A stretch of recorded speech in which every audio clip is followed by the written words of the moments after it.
काया हो, चाहे कुछ भी, तो अब शुरू करो।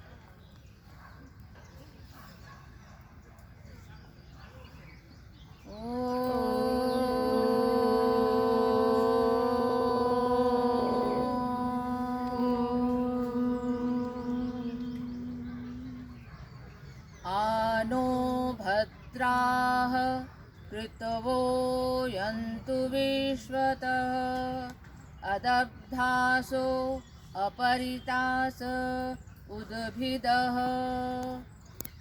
देवानो यथा सदमिदवृधे असन्नप्रायो रक्षितारो दिवे दिवे।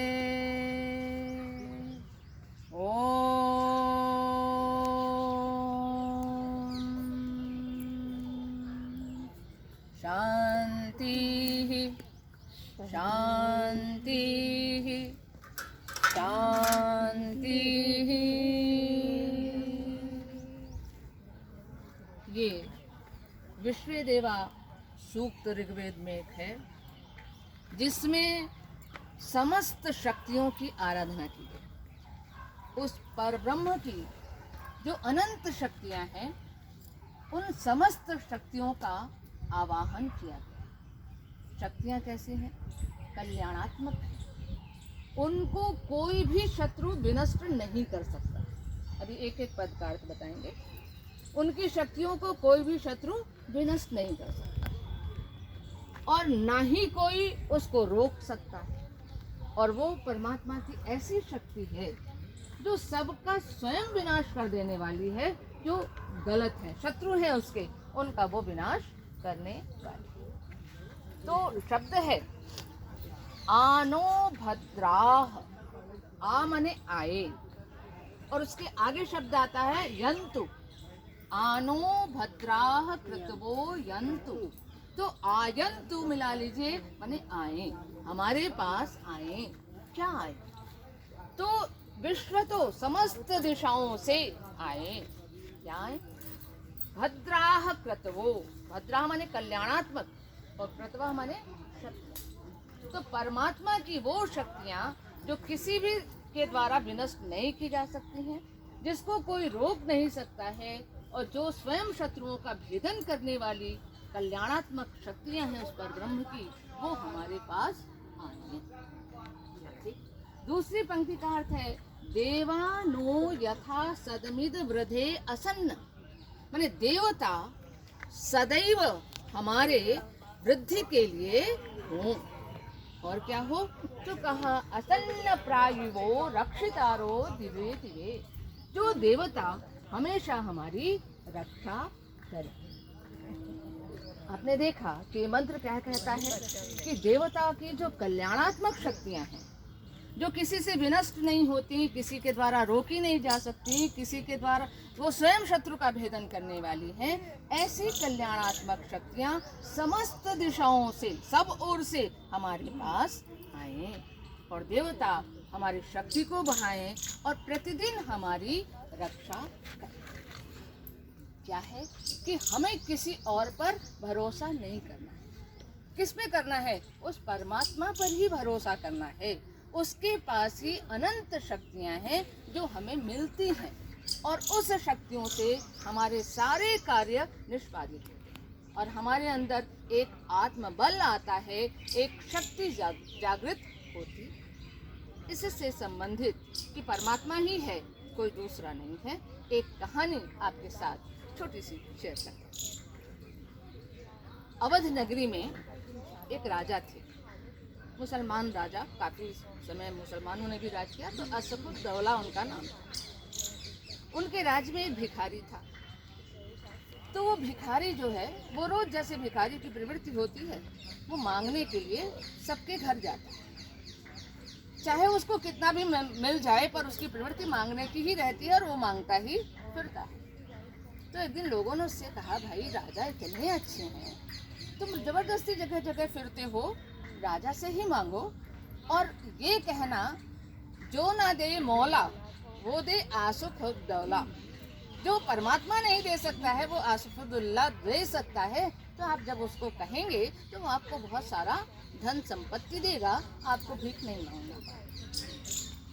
भिखारी ने कहा, अरे राजा मुझे क्या देगा, देने वाला ऊपर वाला है, वो देगा तो छप्पड़ फाड़ के देगा, मुझे किसी राजा वाजा से नहीं चाहिए। ये बात धीरे धीरे करके आसिफुद्दौला के पास पहुंच। अच्छा, भिखारी को इतना अहंकार है, ठीक है देखते।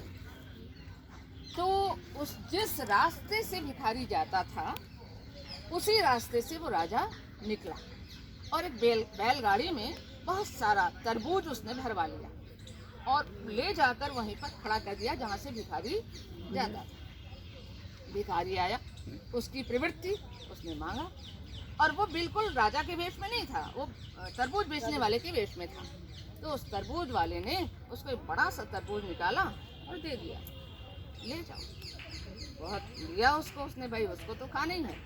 आगे बढ़ा, उसने सोचा चलो थोड़ा सा आराधना कर लें, पूजा कर लें। एक जगह बैठकर वो पूजा करने लगा। तब से एक दूसरा व्यक्ति उधर से निकल रहा था। उसने कहा ये अकेला व्यक्ति है, इतना बड़ा तरबूज खाएगा, और उसके पास छोटा तरबूज था। उसने कहा ना हो, इससे एक्सचेंज कर लेते हैं, इसको छोटा देते हैं, ये अकेला है इसको खा लेगा और बड़ा हम ले लेंगे।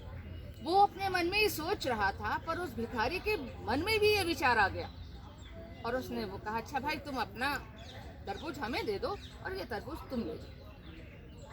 इतना बड़ा तरबूज लेके वो घर पहुंचा और इधर ये जो भिखारी था इसने सारा अपना पूजा पाठ जब कर लिया तो उसने उस तरबूज को जो छोटा सा था खाया। इतना मीठा, इतना आनंददायक कि पूछो मत। जब वो लेके गया तो सारे बच्चे घेर के उसके, सब लोग बैठ गए, कितना बड़ा तरबूज है, चलो खाया जाए।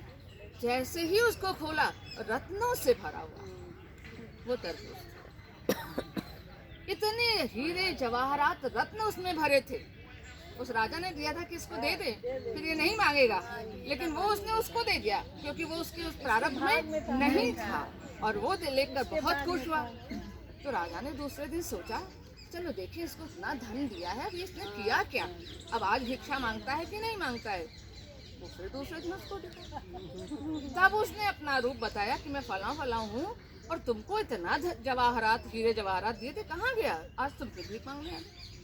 कहना आपने दिया था, उसने नहीं दिया था, जिसके पास जाना था उसके पास चला गया। तो देने वाला वो ऊपर वाला है, इसलिए उस ब्रह्म की ही आराधना करनी चाहिए, उसका ही चिंतन करना चाहिए, उसका ही स्मरण करना चाहिए, उसके अलावा कुछ नहीं। शंकराचार्य ने एक भवान्याष्टकम उनका एक मंत्र है जिसको हम श्लोक भी कहते हैं, उसमें देवी की आराधना की। ये कुछ भी हमारा नहीं, कुछ समय के लिए हमें मिला है, उसके बाद हमें उसके साथ ही रहना है, क्योंकि वो पूर्ण है, उस पूर्ण से हमारा जन्म हुआ है और हम उसी पूर्ण में विलीन हो जाए।